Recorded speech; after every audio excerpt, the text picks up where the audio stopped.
Hello everyone, welcome back to a new video. Today is December 1st, 2020, and today I'm going to be doing an analysis of the 2020 election based off the 2016, just kind of comparing them. I'm going to be looking at a few different regions of the country, specifically the South and the Rust Belt region, seeing why Florida was able to go so red, why Texas was an interesting mix of going both red and blue, and why the Rust Belt was able to flip back into Biden's column. So let's start with the state of Florida. As you can see, it went by 1.2% to Trump in 2016. But in 2020, it went by 3.3. So where exactly did Trump overperform? Because it seems like Biden won more counties.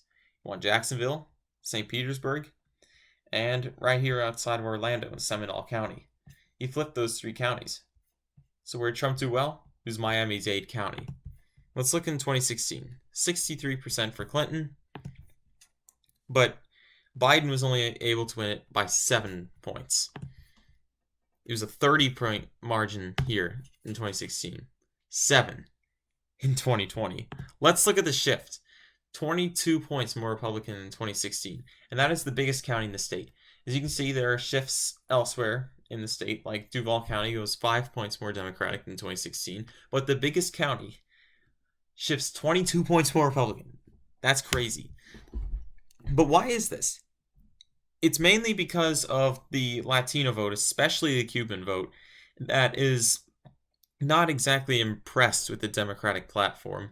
The Republicans have been saying that the Democrats are running on a socialist platform, and many Latin American people do not like the idea of socialism, as either their family or they themselves have lived in such conditions and are not very fond of the economic system. As we can see here, this is why Miami-Dade made such a massive shift towards the current president. But yeah, we could see that Florida, it went significantly more red than the national average. And as a swing state, it's crazy. Like you see states like Georgia and North Carolina, they voted more left than Florida. Florida is usually voting more left than these two states, and it was amazing. It almost went by the same margin as Texas. It was only 2 points off. But speaking of Texas, Texas went to Trump by 5.5. In 2016, it went to him by 9. So where did Trump underperform? It was in the Texas Triangle, more specifically Tarrant County, which went by 0.2%, but Biden flipped it for like the first time in a while. Can't remember the exact date, but Trump was able to win Tarrant County by around 8 points last time, but wasn't able to pull it off this time. And the Austin suburban counties of Williamson and Hayes, they were able to flip into Biden's column. So where did Trump overperform? It was in the south of the state. You see these massive margins down here. Webb County won by around 50 points, Zapata by around 30, and Starr County by around 60. Now let's look at the shift from 2016. Webb County, 28 more points, 20 points more Republican. Zapata, 38. This county actually flipped. And Starr County, 55 points more Republican. This goes along with the same theme of the Latino vote going more handily, or it's being more of a toss-up now instead of going handily to the Democrats. Like this region here, it was safe blue, solid. But now, as you can see, it's starting to crack. It's barely blue anymore. And there are significantly more red counties. Zapata County, it's just amazing. It was 30 points Democrat in 2016, now 5 points Republican. That's kind of all I wanted to look at Texas. Frankly, it surprises me a lot. Now, let's look at the Rust Belt. This is where Trump did not do quite as well as he did in 2016. Though it wasn't abysmal in states like Wisconsin, Pennsylvania, Michigan, and Minnesota are a bit different. Wisconsin, Biden was able to win it by around 0.7, which is around the same margin. And Trump won it in 2016. Biden didn't actually flip many counties. Soak and Door County, he was able to flip. but the rest of the state stays pretty significant, or consistent. Wisconsin's a significant state. Many people thought that Wisconsin would go around 7, 8, even 17 points to Democrats.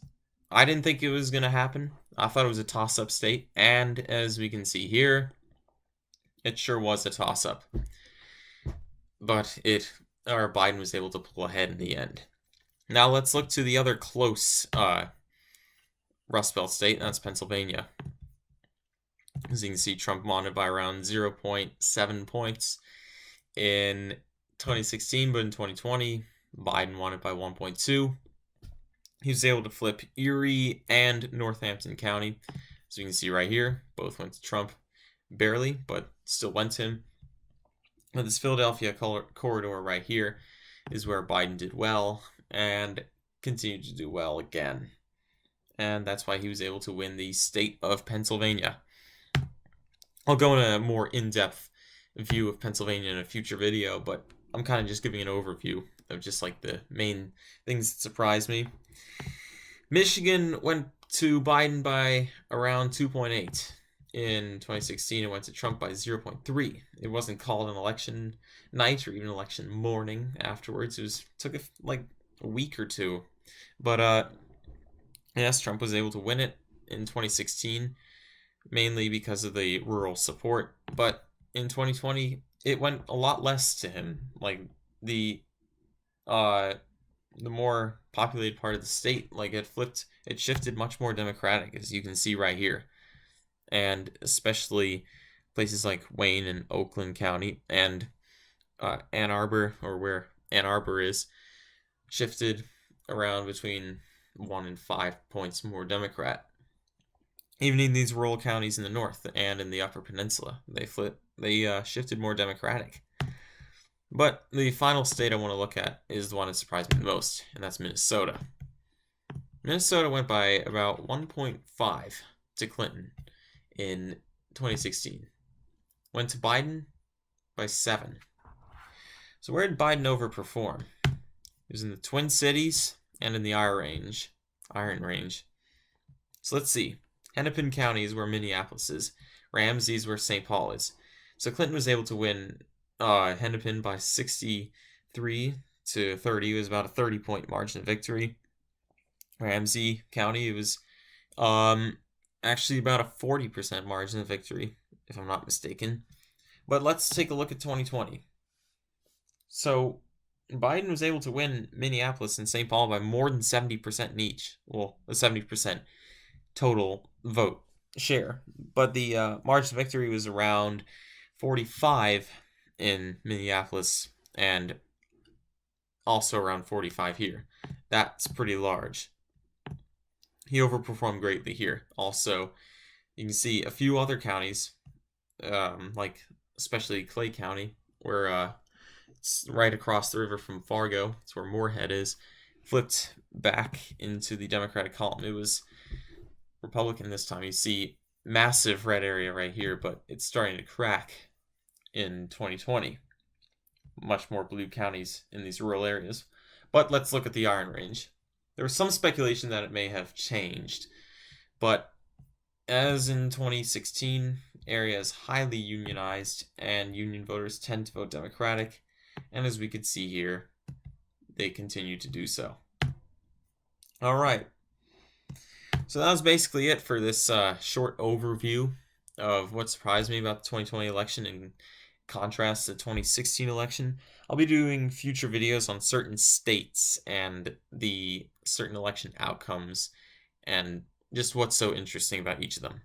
All right, thank you guys for watching, and I will see you tomorrow.